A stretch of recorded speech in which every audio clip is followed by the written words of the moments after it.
A lot of you struggle to be present on your calls because you are not taking notes. You're trying to remember every single thing that the prospect said, which makes it difficult because you're following your framework, you're trying to remember every single thing that they said, and you're trying to be present. You can't do all this shit at once. Our brain can only focus on very little at a time. And so one of the biggest levers for both me and my clients has been learning how to properly take notes on calls. What this means is writing down the right information, necessary information, not nice information. One of the most important things that you need to be able to do is to give them back their problem in the exact words that they described it, and give them the solution in the exact words that they described it. If you are paraphrasing and using your own words, they are not going to feel like what you were talking about is made for them.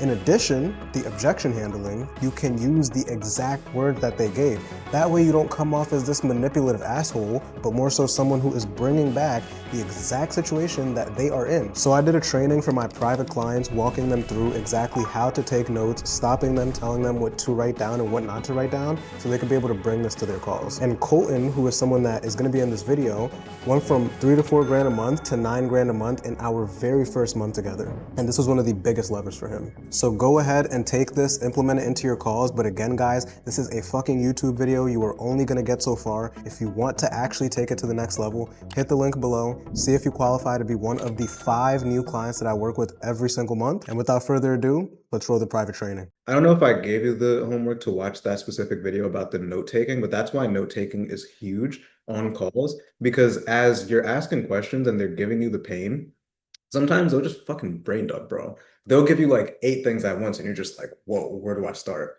But if you have notes, the way, and that's why I sent them to you, like the notes that I wrote when we were on that call, because when you have notes, then you can break down every single pain point that they're giving you, and you can be present with her. So your questions are going towards each and everything. You see Okay. what I'm saying? Yeah. So the best way to get this though is to practice it. So we can run a super quick role play, and I want you to, do you have my note-taking template? From the Notion. No, I haven't downloaded it yet. Yeah, I'll give it to you. I'll drop it in the chat for you here. Okay. I think I have it in a doc, but yeah, let me give you the doc. Make a copy of this and then share your screen, and then we're gonna do a quick role play here. And in the role play, just practice taking notes on it. Okay. So in fact, I'll be the prospect first, so you can see how I do it. I mean, I'll be the closer. Nick, do you take pen and paper notes No, I take them on on the computer? the computer, yeah. So I'm gonna show you exactly how I do it. And you can like brain dump and just give me like, you can just start trauma dumping, and I'll show you how you can still stay organized. Cool? Sure. Yeah. I don't see the link, but Yeah, I'll drop it after. I'll drop it after. Okay. But yeah, talk to me, Hans. What would you say is like the biggest challenge you're having right now when it comes to, I guess, growing your music business, your music career? yeah. Trying to monetize my audience has been like the biggest thing. I know it's something that needs to be done. I just don't know where to start. Okay, and tell me more about that. What do you mean by you don't know where to start? I know what the fan is. I know it's someone who buys either your merchandise, your music, or tickets to your show. It's just that I don't know where to start. It's like, do I set up like a Squarespace page, or do I build a link tree? I'm not sure where to get started with that. Okay, got you. So ultimately, it sounds like you're in a place where you have an audience, you know you want to make money off of them, but what direction do I actually take to make money? Is that what I'm hearing? Yeah, correct. Like I don't know which is like the right one, or Gotcha. yeah. Gotcha. Well, in order to make money off of music, people have to like your music first, right? So let's back up a little bit. When it comes to actually growing your music and getting it out there, like what challenges would you say you're having there? Getting it on playlists. I know if I post things to my TikTok, my Instagram, that'll get it in front of people. But once I do that, I don't know what to do next. Okay. And I guess when we look at the process of your music right now before even getting it out there, well, 2 things. One is when it comes to getting it on playlists, what's the challenge there? Make sure that the music is, if it's a good fit for that playlist, the biggest thing. Do they typically tell you it's not a good fit? Typically they don't. You just pitch and if you don't hear back, you just, like, okay, well, that's probably didn't work. So like if I'm making like a Linkin Park type, bless you, I'm making like a Linkin Park type record. And I'm trying to get it on like a shoegaze like playlist, like with Deftones or something, like Nickelback or something. Like it's not gonna be a good fit. Okay. So you're reaching out to them and then they're just ghosting you, you're not hearing back? Correct. Yeah. And in your opinion, do you have an idea of why you think you may not be hearing back? Mm-mm. Yeah. Well, with your production right now, like what's the actual process of making the music? Um, bringing in songwriter, getting the musicians together, and then make a little content about it, produce it, get it mixed, mastered, and then just put it out. Yeah. And are you the one who's kind of controlling all these pieces from the songwriter all the way out to the mix and master, or do you have someone who's like kind of like the point guard, or what does that look like? Usually that'll be me. Okay. And where are you learning all these things from? YouTube. Okay. And do you have like a producer? I'm not really. I know that having a producer definitely helps, but like I don't even know how to do that. Okay, well, tell me more. When you say you don't know how to do that, what part? Like I've DM producers before, but I Hmm. don't know um like where to go from. I don't know what it looks like to have a producer for me Okay. and my band. Okay. And so far, what parts specifically do you think a producer would be able to help you out with the most? Well, I know they help with the production from the beginning to the end, and I know that they can help get it, like you want to get in front of labels, they can help with that. But like I have a general sense of what they do, but I'm be honest with you, I'm not sure what it is that they do. Okay. So production beginning to end, we can kind of unpack that part. What makes you feel like you would need help with production beginning to end rather than continuing to do what you're doing, besides the fact we're not getting the result? I mean, my stuff kind of sounds the same. I know if I have someone else in the room, Mhm. it'll sound different and it may sound even better. But my whole thing is like if I can just do it myself, I just do it myself.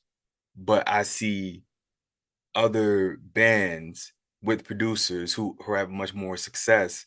And I Mhm. guess I just don't get it, so I just don't question it. So you said something key there. You said that you can tell it sounds the same. Hmm. Okay. Now, if you can tell it sounds the same, is it fair to say that maybe the people running the playlist think it sounds the same? Yeah, probably. Yeah. That's the problem, man. That's the problem. And so you said something about wanting to do it by yourself. What's behind that? I mean, if I could do about, let's see, what do most of my prospects say? Um, what what I'm trying to Try. pull quote with that actual prospect. Like if I could, if I know how to do it myself, then I can just like why do I need you? Why do I need a producer? If I can just, I know how to put together, I know how to work Pro Tools, I know how to mic stuff up and do all the stuff. So like what is a producer gonna do? Like what can you tell me that I can't do myself? Yeah. Can I point something out that you said a little earlier? Sure. You said you don't know where to start, Mm, right? right. And so, like, is it fair to say that we're kind of shooting blindly right now? Yeah. What makes that fair to say? Um, because I know I don't know what I don't know. I know what I don't know, but I know that there's a lot of stuff that I don't know that I don't know. Yeah, and you're smart for seeing that, right? And so when we look at this mindset of like, I can continue doing it by myself because I can do it all, and then at the same time, I don't know where I don't know. Do you see how this conflicting mindset is kind of what's kept your music from being on these playlists and kept you from monetizing your audience? Yeah. Yeah. And so I guess the better question is like, are you, it doesn't even have to be me, but like, are you ready to step out and get a little additional guidance from someone who's been in that place, who's helped artists get in playlists, monetize their audience? Yeah. Yeah. Like, why now? You said why? You said why and why not? I said, why now? Why now? Oh, why now? Because like I work a regular job and I don't want to be here forever, and I know I have a lot of talent, And like I know music is something that I want to do full time. Right. So like I want to be doing this forever. Because like the only thing we can do, man, is put ourselves in the best possible position to win. That's it. There's no guarantees. Right. But be real with me, like right now, shooting blindly as we're saying, like, do you really feel like you're putting yourself in the best possible position to win? Damn, that's really good. No. Yeah. Pause right there, right? Cooked. He's cooked now. Yeah, that So was really good. the thing that I wanted you to pay attention to though is the notes, because this is what kept me organized. Because you said something very contradicting of like, oh, I could do it all myself. Why do I need a producer? But then I looked at this shit right here. Yeah. And these are words that came out of your mouth. Now, if I just tried to remember all of it, I wouldn't have even remembered this contradiction that you mentioned here. Right. Right?